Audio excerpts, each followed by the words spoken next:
ये अल्लाह पाक का करम और इनायात है कि ये साबित कर दिया पाक अफवाज ने कि पाकिस्तान कुदरत के राज़ों में से एक राज है। कायदे आज़म मोहम्मद अली जिन्ना ने जिस मिशन का आगाज़ किया था उसको आज पाक अफवाज पूरा कर रही हैं। मोदी ने समझा था कि मैं इस्लामाबाद और लाहौर पे कब्ज़ा करने जा रहा हूँ।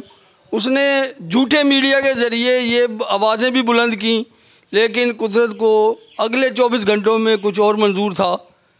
वो ना सिर्फ आज मुँह छुपाता फिर रहा है, बल्कि दुनिया में जो लोग पाकिस्तान की तरफ देखना नहीं चाहते थे आज पाकिस्तान की सुन रहे हैं, पाकिस्तान की तरफ झुकाई दे रहे हैं।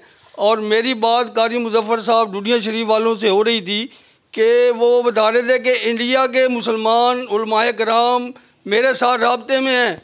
वो अब ये इस बात पर मुत्तफिक हैं कि इस्लाम की निशात सानिया का दौर शुरू हो रहा है और ये अल्लाह ने पाकिस्तान की फ़ौज से लिया है काम।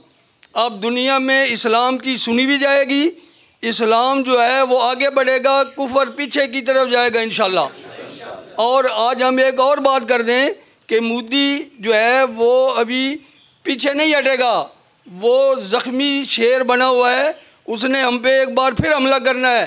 हमने जो जज्बा अब दिखाया है पाक फ़ौज के साथ आज, जिसका हम यौम तशक्कर मना रहे हैं, मुस्तकबिल में भी हमने इसी जज्बे को बरकरार रखना है ताकि पाक अफवाज जो हैं एक बार फिर मोदी के दांत खट्टे कर सकें।